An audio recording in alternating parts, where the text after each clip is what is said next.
All right, what's going on, everybody? It's Kyle Besson from The Know. Today, I am doing an interview with Saints tight end Treyton Welch. Today, we're going to be talking over some of his career, whatever. Did you want to say anything before we get into it? No, just excited to be here. Awesome. I appreciate you coming. And with it being said, my first question, I wanted to start off a little light. Let me put this here. Actually, wanted to start off a little light. You've obviously been in New Orleans for about a year now. After you signed with us on a practice squad in August last year. So over the year, how's New Orleans been, and what has been your favorite meal since coming here? No, it's been great. It's got, of course, great food, but I think it's got great people as well. The organization specifically is full of, high energy, caring people that it's just been great to build a community in the past year that I've been here and see what New Orleans is about. Certainly a really cool fan base, really intense fan base, and that's awesome for a football team. It's been great. So yeah, it's and then the food part. I really enjoy Rock and Saki, the sushi place. I Yeah. mean, this is really good. But I mean, there's the Houdat shrimp. I think that's Desi Vegas Steakhouse. That's really good. That's really good shrimp as well. But so there's been definitely some fun meals that we've been able to have since being here. Yeah. So now, I'll be honest, I actually haven't eaten too much food in the city in a while, so I might have to take some of those recommendations and go try it out. Especially sushi. My fiance loves sushi, so that's definitely Oh gonna be yeah, something that we have to go ahead and try out. definitely recommend. All right, and now going back to when you were, or not, I'm sorry, when you went undrafted in 2024, you went undrafted before you went on to sign on with the Browns before you made your way to the Saints. Could you kind of just talk over kind of the process of going undrafted? Were you expected to maybe hear a name late on day three, or did you kind of know you're going to go undrafted, and then the process of going from the Browns to the Saints? You definitely hear a lot of different things throughout the draft process, and you just don't know what to take hold of and what not to take hold of. You're trying to, of course, listen to all the coaches on their constructive criticism and their coaching, and so trying to grow as a player in those meetings that you're able to have with them is certainly significant. And just through the process, it was a good process because you're able to grow from it, and regardless of if you're drafted or not, there's an opportunity, and that's what I was thankful for. And certainly it hurts to not hear your name called. Everybody wants to hear their name called, but I'm definitely thankful that God gave me the opportunity with the Browns, and pursued that 100 miles an hour, and it didn't work out there. So I'm glad I'm here right now. So it's definitely been a journey, been a process, been a grind, but it's been I'm thankful for the journey, because you learn a lot, you grow a lot from it, through the draft process, the interview styles that you know, go through, and it's definitely a long interview process overall. That you jump through a couple different hoops and different things, and it's a fun process, but it's also like I said, a long process that you grow from. So Yeah. And I actually want to point something because when looking over, some of the stuff that I was preparing for today, I saw a specific note about you. Because I know you brought up you went undrafted and you listened to the criticism from coaches. A specific note about you was they feared your hands were too small and that would affect how you block. Has there ever been a time where you maybe missed a block or messed up on a block and you were just kind of like, wow, I wish my hand was an inch longer so I could make that block or anything like that? How do you take these criticisms when you see something like that where really the two don't collide too much? But how do you take that? to be honest, I haven't heard that one before. So I I have never thought that before. No, I haven't even heard that. So I it's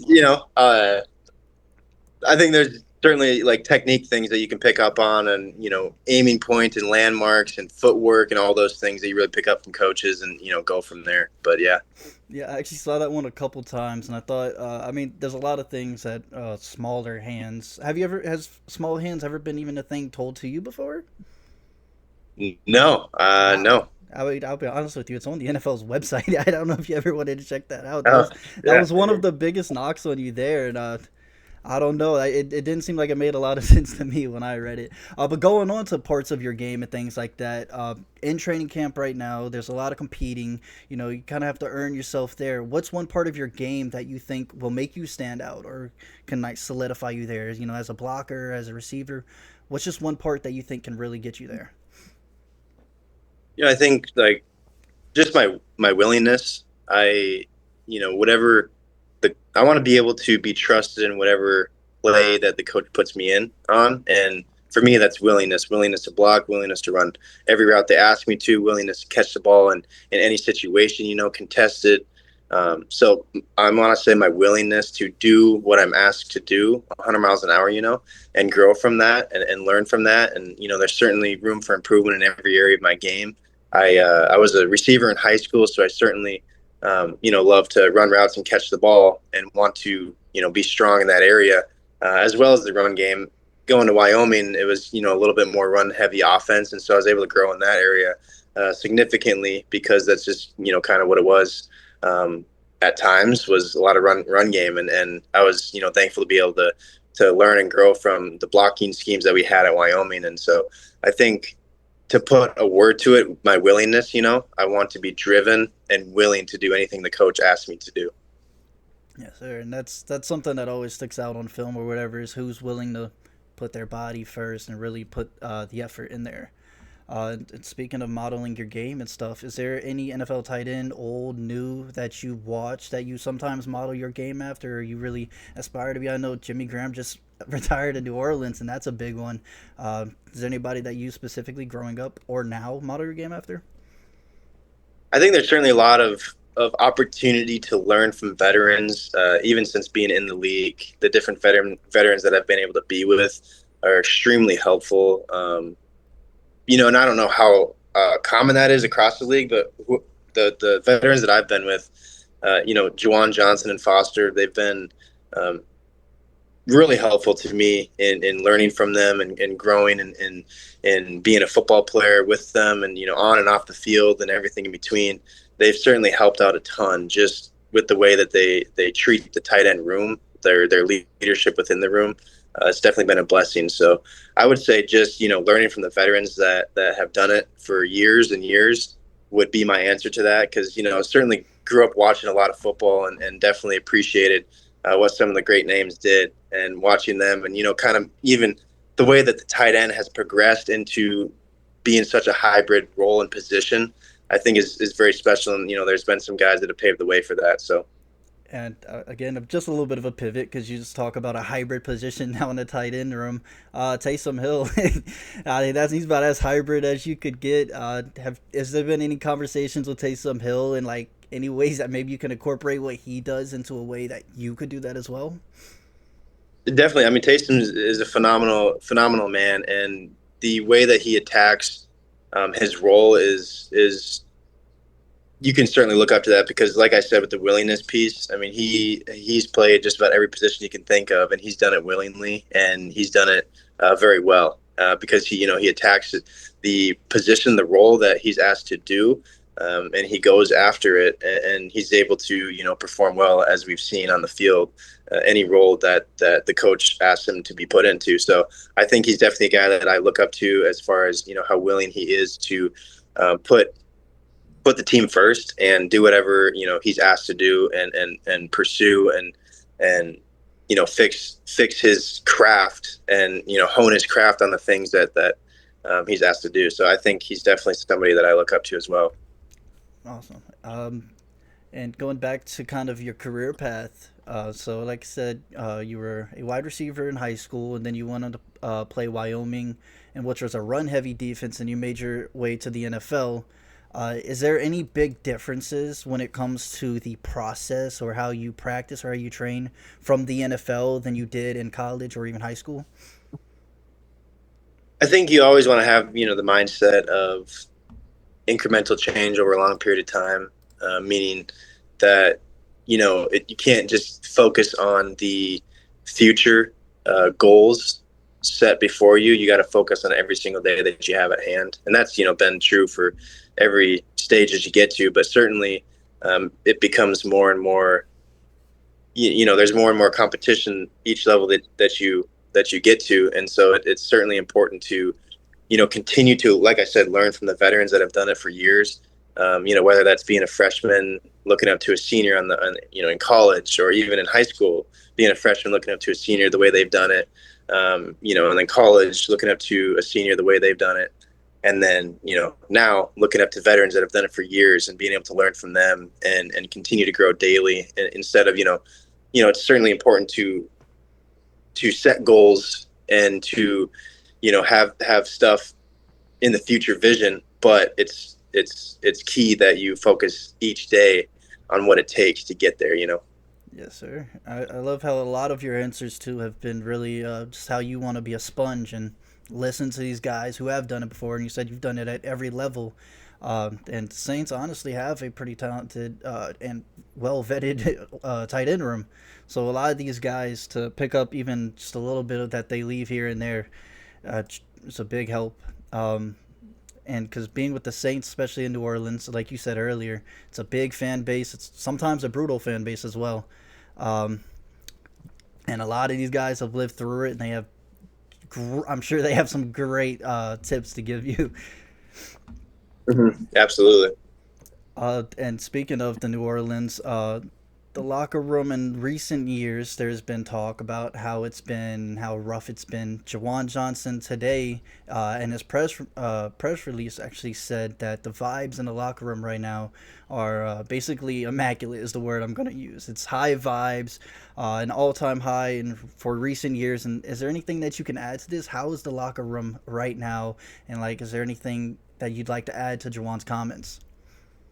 No, I would definitely agree with everything Juwan said. It's certainly,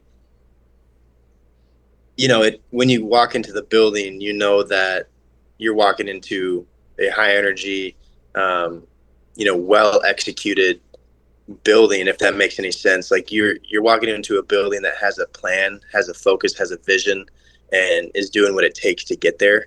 You know, so definitely what Juwan, talking about the immaculate vibes, if you will, of the locker room. It's definitely leadership and the players that are in that locker room, are a huge piece of that, and as well as the coaching staff and the front office. It's been pretty cool to see the camaraderie with the team. Even doing some team bonding things during the spring was very special, to be able to do that together and kind of continue to learn and grow with each other, as well as learn who each other are off the field as well.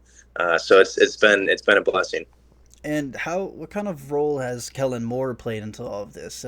Can you even tell that Kellen Moore is a first-time head coach? He's got a lot of experience in the league, but he is a rookie head coach at this point. How has his role been in building this locker room and making it the way it is? Yeah, I mean, I think actions reflect off leadership, and he's a guy, like I said, that has a plan and is executing that daily. Like I said, the incremental change over a long period of time.